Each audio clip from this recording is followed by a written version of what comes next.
One, two, three. What's up? Justin's back for another edition of Justin Talks Wrestling. And of course, we're going to talk about the Money in the Bank pay-per-view that was just the other night. So, all in all, I thought this was a really good pay-per-view. It was not the Elimination Chamber. In other words, it didn't suck. This mask, I haven't worn it in forever. It was good. I really liked the match. There's a lot of good matches. I like the pay-per-view. There's a lot of good matches. Can't talk today. Starting it off with the Money in the Bank ladder match was, to me, not a good call. I don't know why you wouldn't lead up to that and end with the whole big pay-per-view is about. It's never really been that good when they gave it its own pay-per-view. You know, especially since Elimination Chamber was just like a little bit away and there's already another pay-per-view. But you know, it's whatever. So Sheamus won. Okay, Roman Reigns should have won. Everyone knows Roman would have won if it wasn't for Bray Wyatt. What are they doing with him? I don't know. I don't think they know.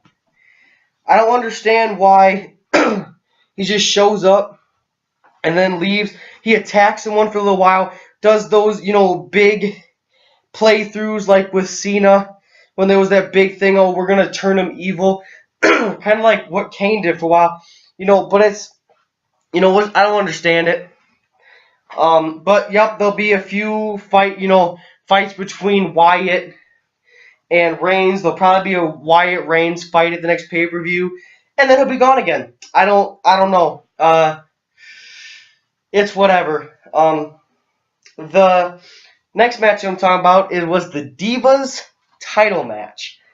This was a pretty good match. It was better than the previous ones between Paige and Nikki. Why does Nikki still have the belt? I think she should have lost it back in the triple threat to Naomi. Just because. Paige, she doesn't need the belt. She doesn't need it at all.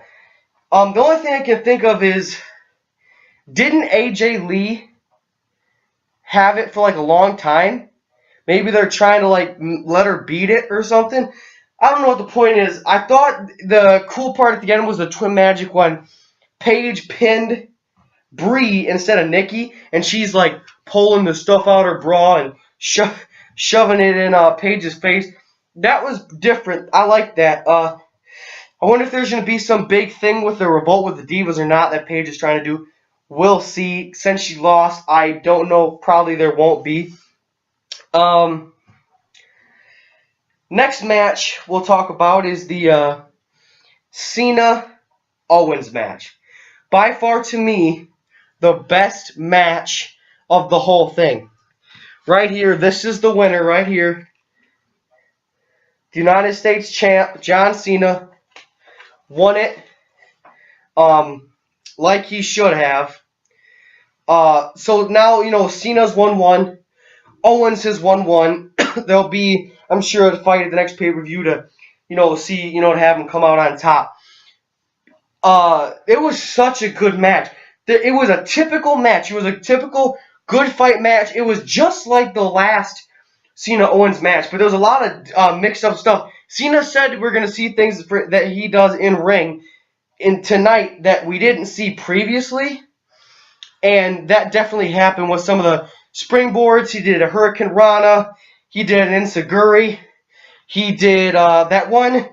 It was like a reverse powerbomb. It was really cool that he did with Owens, kind of like to pin him. It was really good. But everyone's talking like, oh, especially Cena fans. I told you Owens wouldn't come out on top, da-da-da-da-da.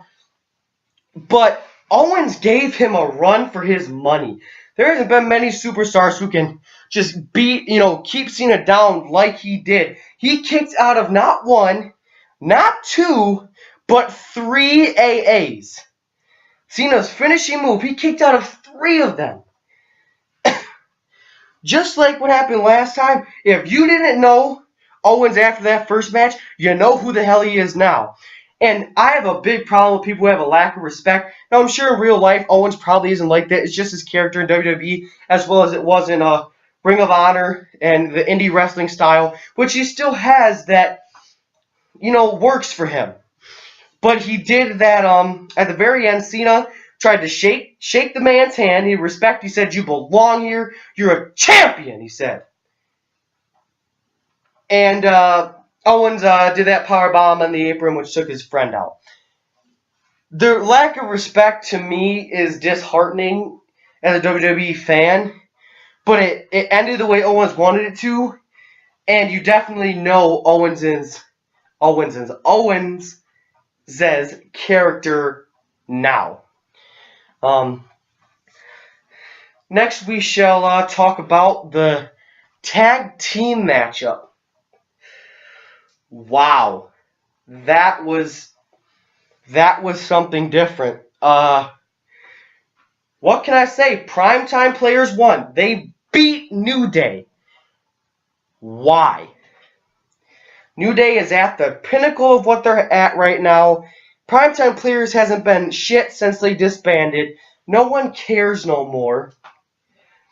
Why should they have it? I don't really. If you guys have an idea, leave something in the comments, because I don't get why they want it. I really don't. And then, of course, the Rollins-Ambrose match. Rollins proved something to me as a fan. I respect him way more now. He came out and he fought Dean Ambrose one-on-one, and he fought fairly. No help, no nothing. He used everyone's like, well, look, he's beat his leg and down. That is what you're supposed to do in WWE. What don't you people understand? He did such an amazing job. Good for Seth Rollins. He proved that he should be the undisputed champion. But don't think Ambrose is done, because he's going to keep coming. I know he will. This will still continue. There's going to be something that is going to go on with Kane. With the way Seth treated Kane and the way Ambrose has been poking the bear, so to speak, poking the big red monster. Something's going to go down with Rollins and Kane. So, yeah, I don't know. But all in all, it was a good pay-per-view. I enjoyed it. Let me know what you guys thought of it and your ideas about the matches below. And I will see you in the next edition of Justin Talks Wrestling. 1, 2, 3.